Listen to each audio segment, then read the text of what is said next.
First reading, a reading from the book of James, chapter 3, verses 1 to 10. Only a few of you, my brothers, should be teachers, bearing in mind that we shall receive a stricter judgment.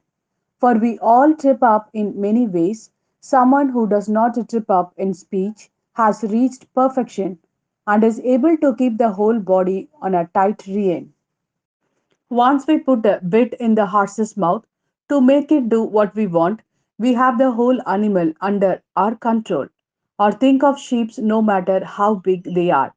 Even if a gale is driving them, they are directed by a tiny rudder wherever the whim of the helmsman decides. So the tongue is only a tiny part of the body, but its boasts are great.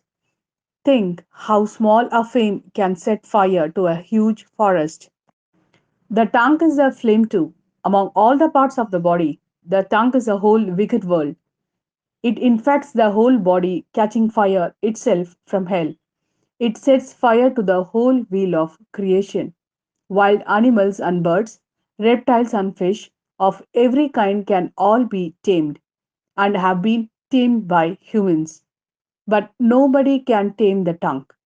It is a pest that will not keep still, full of deadly poison. We use it to bless the Lord and Father, but we also use it to curse people who are made in God's image.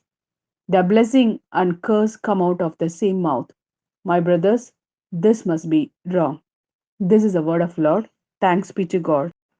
A reading from the Gospel according to Mark chapter 9 verses 2 to 13. 6 days later, Jesus took with him Peter and James and John and led them up a high mountain on their own by themselves. There in their presence he was transfigured. His clothes became brilliantly white, whiter than any earthly bleacher could make them. Elijah appeared to them with Moses, and they are talking to Jesus.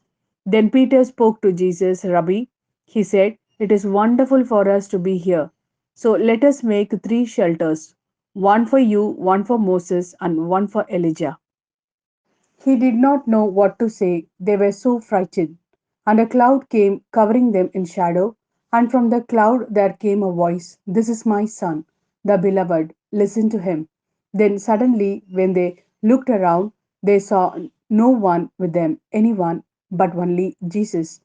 As they were coming down from the mountain, he warned them to tell no one what they had seen until after the Son of Man had risen from the dead. They observed the warning faithfully, though among themselves they discussed what raising from the dead could mean. And they put this question to him: why do the scribes say that Elijah must come first? He said to them, Elijah is indeed first coming to set everything right again. Yet how is it that the scriptures say about the Son of Man that he must suffer grievously and be treated with contempt? But I tell you that Elijah has come, and they have treated him as they pleased, just as the scriptures say about him.